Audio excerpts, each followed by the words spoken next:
I've spent well over $40,000 in gear in my 30-year guitar journey. And if I can go back and talk to my 13-year-old self and give him some advice on what gear I actually use every day so he can find his tone sooner and save some money, here's what I would say. Lesson number one when it comes to buying guitars is you get what you pay for. Now, my dream guitar growing up was a Gibson Les Paul. Now, obviously, when I was 13, I couldn't afford a Gibson Les Paul, and so I got a job as a dishwasher one summer, and I saved $700, and I bought myself an Epiphone Les Paul. I loved that guitar, I loved how it played, and I loved how it sounded. I played it in my early bands, and I thought, how different could this guitar be from an actual Gibson Les Paul? Well, I didn't know the answer to that question until about 10 years after purchasing that Epiphone Les Paul. I bought this guitar, my Gibson Les Paul Studio, my first real Gibson. Now, there's about $1,000 difference between the Epiphone Les Paul and this Gibson Les Paul Studio. And let me tell you, there's a huge difference. The sound, the tone, the sustain, and most important, the feel of the guitar. Now, I know there's gonna be a lot of people in the comments below saying, AJ, it's the same guitar. Well, let me tell you, there's a huge difference. In fact, I made a video where I shot out my Gibson Les Paul Standard with my friend's Epiphone Les Paul Standard. Go watch that video after you watch this one. But spoiler alert, the huge difference is the feel of the guitar. So if you are looking at a more expensive guitar and are also looking at its cheaper alternatives, my advice to you is to not buy those cheaper alternatives, save your money and get that expensive guitar when you can, because man, there's no feeling like playing a guitar that you love and that you worked hard for that plays really nice.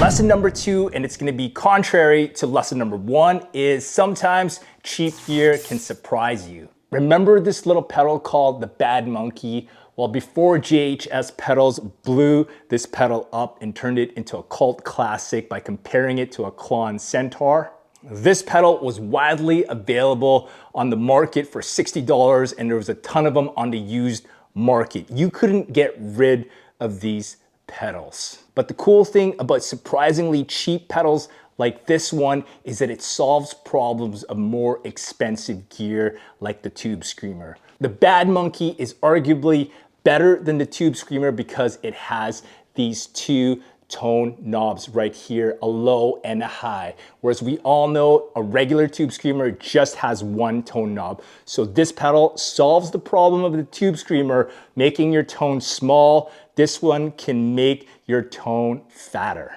So my advice to you when searching and buying pedals is sometimes the cheaper ones are the good ones. A few cheaper pedals I recommend are any of the JHS 3 Series pedals. They go for about $100. The classic Boss DS1 and my favorite dual overdrive, the Electro Harmonix Hot Wax. This rivals any boutique double overdrive pedals.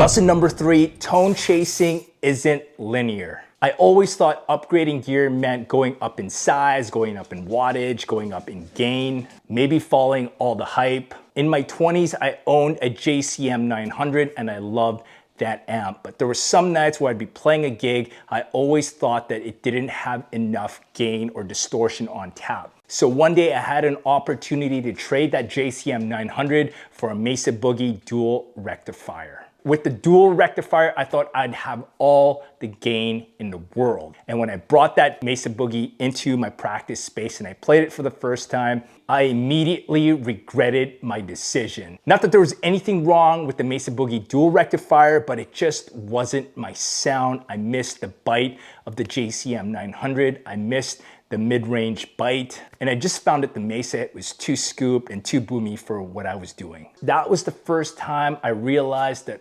tone and chasing tone wasn't a straight line. So the lesson I learned is bigger, newer, and more expensive doesn't necessarily mean it's better for you. And sometimes you have to make wrong choices in order to know that you're on the right path. Man, I missed that JCM 900.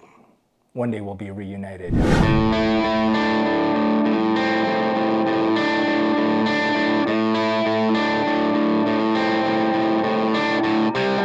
Lesson number 4, workflow matters more than features. In my younger years, I wanted the biggest pedal board I could build. I wanted all the pedals on it. I wanted the most options. But the problem I realized was the more pedals I had, the more options that I had, the more decisions I had to make, the less I played.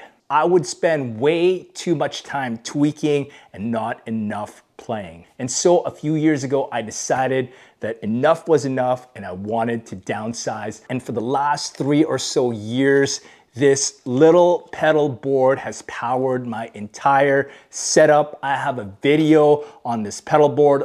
I will link it right here. The great thing about having this small board is it simplified my entire workflow.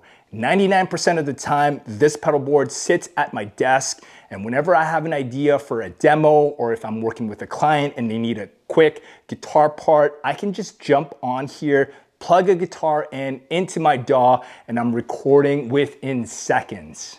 So my tip for you when building a rig, think about your workflow and not your wish list, and build around that.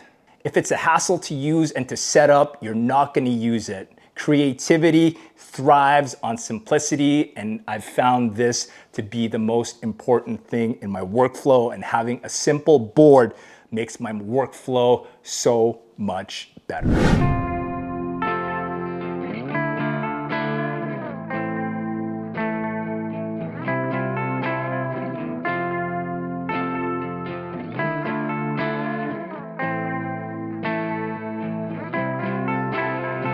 Tip number 5, forever gear isn't about price. I used to think forever gear, or gear that I would keep forever, was about the expensive pieces of gear I had, like my guitars, my amps, and my pedals. But I realized that forever gear is gear that you connect with, no matter what the price point is. For example, during COVID, I picked up this Fender Starcaster on a whim. It's a weird shape, it's a semi-hollow, it's an import guitar.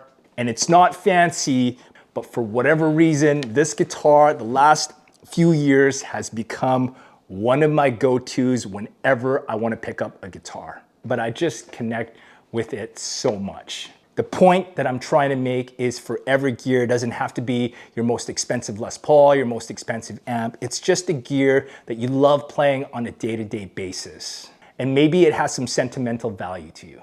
So pay attention to what you use the most. In fact, I only realized that I picked this guitar up the most because it showed up in more of my covers in my Instagram page than any other guitar that I owned.